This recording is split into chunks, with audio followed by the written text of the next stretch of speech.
Assalamualaikum warahmatullahi wabarakatuh. Pada kesempatan kali ini, kami dari kelompok 4 akan menjelaskan tentang konseptual sikap, komponen-komponen sikap, sikap eksplisit, implisit, dan pembentukan sikap. Sebelumnya, saya akan mengenalkan anggota-anggota kelompok kami. Yang pertama ada Ahmad Safiruddin dengan NIM 38, saya sendiri Ayunis Rina dengan NIM 45, kemudian ada Azadiana Latul Afida dengan NIM 46, Fitra Suryamadina Nasution dengan NIM 59 dan Hafifatus Sa'diyah dengan NIM 65. Di sini kami akan membahas yang pertama yaitu definisi konseptual sikap, kemudian komponen-komponen sikap, yang ketiga sikap implisit dan eksplisit, dan keempat yaitu pembentukan sikap. Definisi konseptual sikap. Para ahli mengemukakan definisi mengenai sikap diantaranya yaitu ada Thurston mendefinisikan sikap sebagai suatu tingkatan afek, baik itu sifatnya positif maupun negatif, dalam hubungannya dengan objek psikologi. Kemudian Gimbalyeong mendefinisikan sikap sebagai suatu predisposisi mental untuk melaksanakan tindakan. Kemudian ada Fishman dan Acheson mendefinisikan sikap sebagai predisposisi yang dipelajari untuk memberikan respon secara konsisten dengan cara tertentu berkaitan dengan objek tertentu. Yang terakhir yaitu menurut Sherif, sikap merupakan penentu kekhasan perilaku seseorang dalam hubungannya dengan stimulus manusia atau kejadian tertentu. Sikap adalah keadaan yang memungkinkan munculnya suatu perbuatan atau tingkah laku. Kemudian definisi sikap sendiri yaitu kecenderungan untuk bertingkah terhadap rangsangan, kecenderungan melakukan respon menggunakan cara tertentu pada dunia sekitar. Sikap dapat memberikan pengaruh pada pikiran kita, walaupun tidak selalu terlihat dalam perilaku terbuka kita. Setiap orang memiliki sikap yang berbeda-beda pada rangsangan yang sama.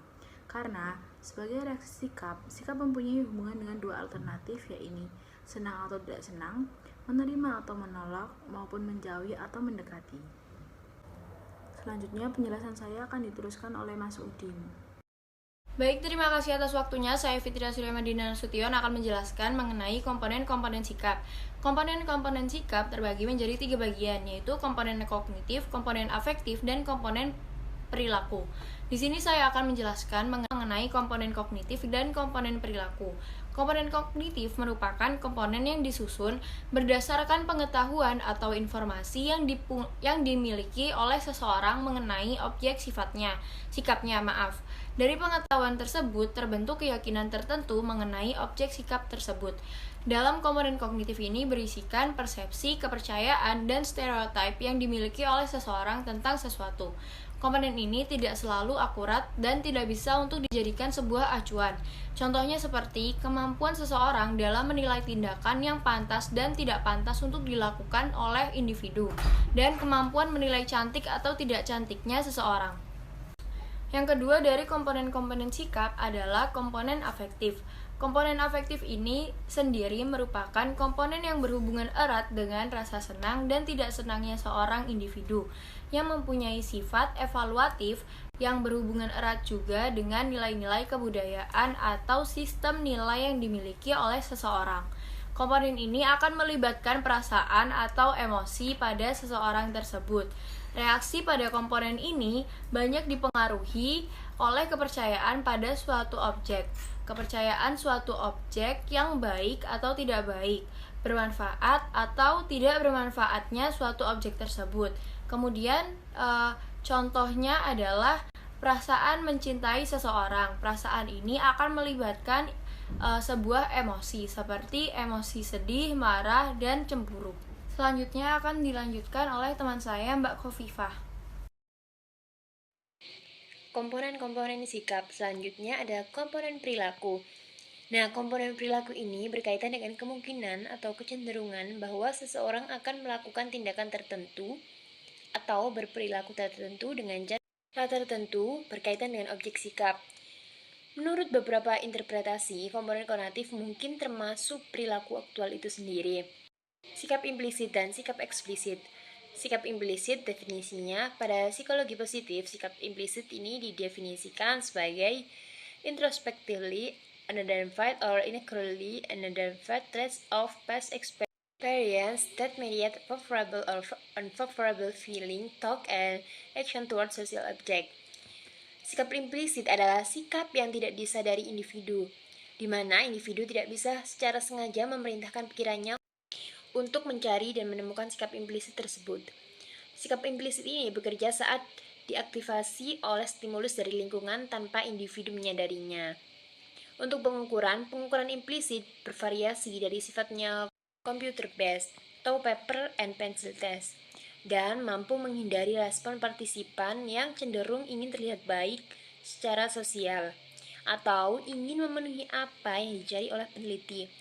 Pengukuran implisit yang sangat dominan dan tinggi akurasi responnya adalah Implicit Association Definisi Test sikap atau eksplisit. IAT. Sikap eksplisit didefinisikan sebagai consciously accessible attitudes that are controllable and easy to report.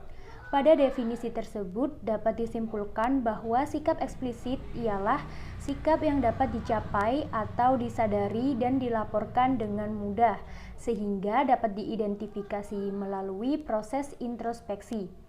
Dalam prosesnya, individu dapat menyadari apa yang menyebabkan mereka menyukai atau tidak menyukai suatu objek.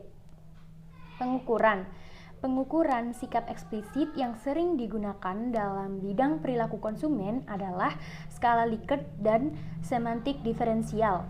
Pada skala Likert, partisipan diminta untuk menyatakan tingkat kepuasan mulai dari sangat puas, sedikit puas, puas, sedikit tidak puas, dan sangat tidak puas atau skala 5 poin. Pada skala semantik diferensial, partisipan diberi beberapa kata sifat yang berlawanan satu sama lain pada garis kontinum. Partisipan diharuskan membuat penilaian dengan memberi tanda pada satu titik, 5 atau 7 poin pada garis kontinum. Kemudian ada pembentukan sikap. Pembentukan sikap melalui proses belajar asosiasi. Ivan Pavlov menyatakan bahwa teori classical conditioning merupakan setiap organisme perilaku dapat terjadi secara refleks dan dibatasi oleh rangsangan yang sederhana. Ia menyatakan bahwa conditioning refleks berguna untuk memberikan respon yang sesuai harapan melalui lingkungan dengan tuntutan yang ada pada lingkungan itu sendiri. Selanjutnya, teori classical conditioning yaitu teori belajar stimulus respon yang mewajibkan adanya penggunaan dua stimulus yang saling berkaitan, yaitu stimulus berkondisi dan stimulus tak terkondisi. Melalui kaitan dua stimulus ini tak bersyarat sehingga menghasilkan respon yang kuat untuk terjadi stimulus terkondisi. Classical conditioning berdasarkan pada asosiasi menyatakan bahwa ketika stimulus datang berkali-kali dan diikuti oleh stimulus susulan, maka stimulus pertama akan segera dianggap sebagai tanda bagi kemunculan stimulus susulan. Selanjutnya saya akan menjelaskan tentang pembentukan sikap melalui beberapa proses. Yang pertama melalui proses belajar operan. Erikson menyatakan dengan adanya teori operant conditioning berhubungan langsung pada perilaku manusia yang dapat dilihat serta diamati secara langsung melalui perbuatan yang terjadi sebelumnya.